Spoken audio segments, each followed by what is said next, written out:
habang si husband nandoon sa Australia, ako naman abalang-abala dito mag-ayos sa bahay namin. Ngayon, dahil niwanan niya ako sa ere, guys, kaya ako binili ito on purpose kasi nga, yung aming mga picture ay walang mapaglagyan. Kung saan-saan namin pinagpapatong, patong namin dito sa desk. Ayoko naman ng ganun kasi nga, kailangan may space din si husband doon para sa kanyang laptop, tapos mag-print ng mga documents or tickets. Ito nga pala guys, share ko sa inyo. Alam, buti na lang. Pumunta kami ng Cavite. Hindi ko na to siya naalala. Guys, sa akin ng sister ko. Sabi niya may picture daw kami doon. Kasi itong picture na to, iniwan ko to doon sa bahay ni mama, doon sa Cavite. Hanggang ngayon, buhay pa rin talaga. Ito yung first meet namin ni husband. And then, first time travel. So, pumunta kami ng Hong Kong. Dinala niya agad ako nung first meet namin. Nag-stay muna kami ng, I think 2 nights, kung hindi ako nagkakamali, sa Sofitel Hotel Manila. Payatot ko pala dati, grabe, as in. Sin ko pa nga ilang years na kaya ito, di ba? Imagine mo. And then, meron pa. Ito talaga ang katunayan na nag-stay kami sa Sofitel Hotel. Ayan. At the time, ito yung nag-breakfast kami doon sa Sofitel Hotel. Tingnan nyo si husband. Sana hanggang ngayon, may buhok pa rin siya. Alam ba ko pala ni husband? Tingnan. Iba talaga pag nagkakaedad na tayo. Wala na tayong magagawa. Accept the fact na aging na talaga, wala na tayong magagawa dyan. So anyway, hindi alam ni husband to na bumili ako nito.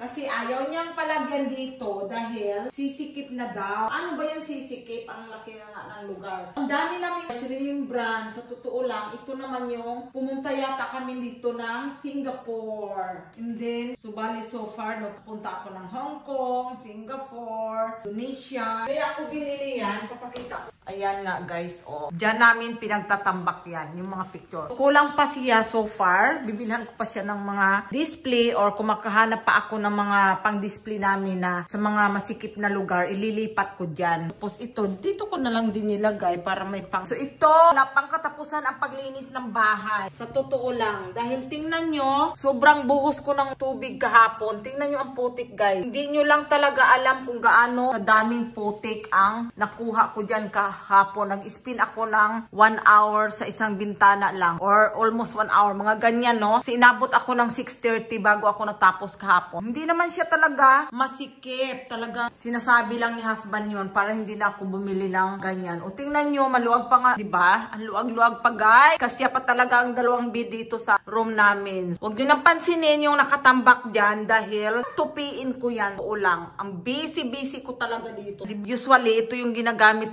lagi namin ni husband na pinto. Kasi mas easy siya. Diretso na talaga sa shower. Kung makikita nyo. So, diretso na talaga dyan. Wala nang ligoy-ligoy pa. Ayan, diretso na dyan, guys. Tapos, another pinto naman dyan. Lusot-lusot lang ba, kumbaga. Para dili maligaw. Charot.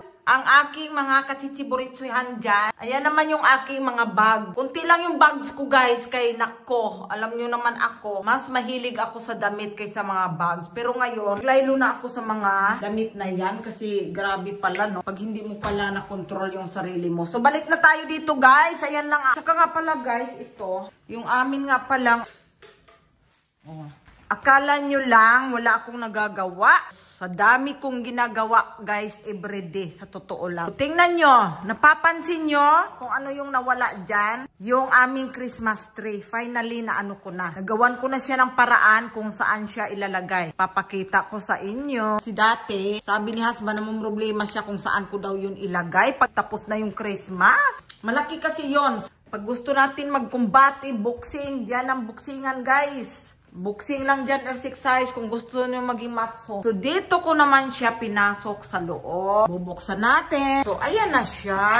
Ayan. Nandyan na talaga siya sa loob sa amin. Storage. Yan na yung pwesto niya dyan. Tapos, pati ito guys, pinasok ko na din sa loob yung baol. Baol ni nanay. Ay, nako. Para naman, hindi na masyadong abubot dyan ba. Ito nga, gusto kong labas ko to Pero kaso may kabigatan. Tingnan natin kung kaya nating buhatin yan. Hintayin ko pa yung mga boy. Tumulong yan magbuhat. So, ayun lang guys, yung kunti kong ma-share sa inyo sa araw na ito. Thank you for watching. Have a good day.